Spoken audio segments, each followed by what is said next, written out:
So for this crossover, I'm going to talk about it in two different segments here. I'll go ahead and move this really close so you can see pretty clearly what I'm doing here. So from this position, right, I'm going to be up in a push-up position. I like to start fairly close to the edge of whatever box I'm using. This might be a step riser. You can use step risers like these. Most clubs have them and they're going to be the long ones. That's fine. I would just turn them so that the long end is going this way, right? So I'm going to be right here and I'm just going to cross my hand across my other hand.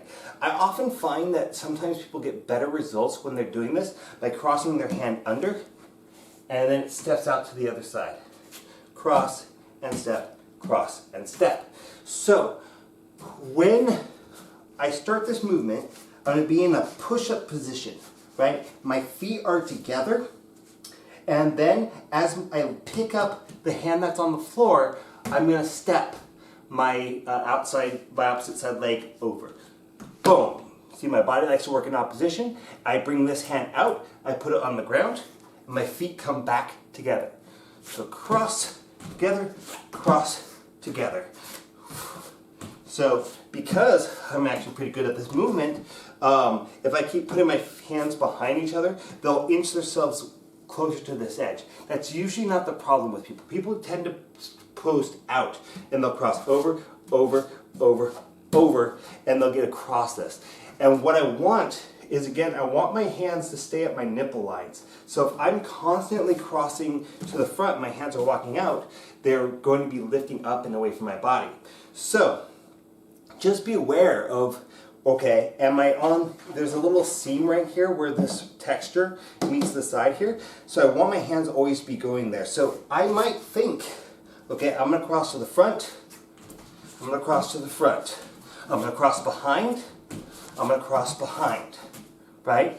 So it's just something to think about, but generally speaking, you're probably in the very beginning going to just be trying to coordinate, open my legs, pass my arm, bring my legs together, open, cross, close, open, cross, close, open, cross, close, maybe into the front,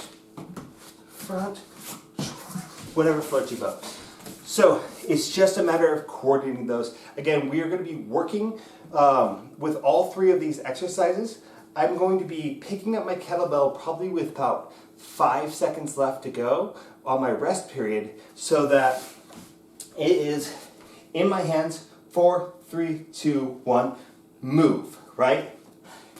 If I have 5 seconds left to go, I'm going to get into this push-up position.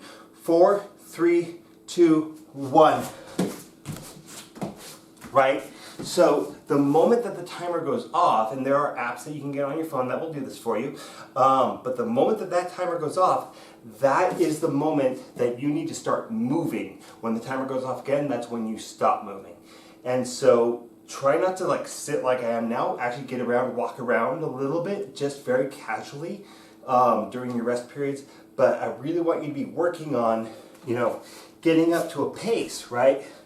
So if I were to be doing this particular exercise, and I have been doing this for a couple of weeks, and I'm ready to really blow it, I might be going at this really, really high pace because I need to get my heart rate up, right?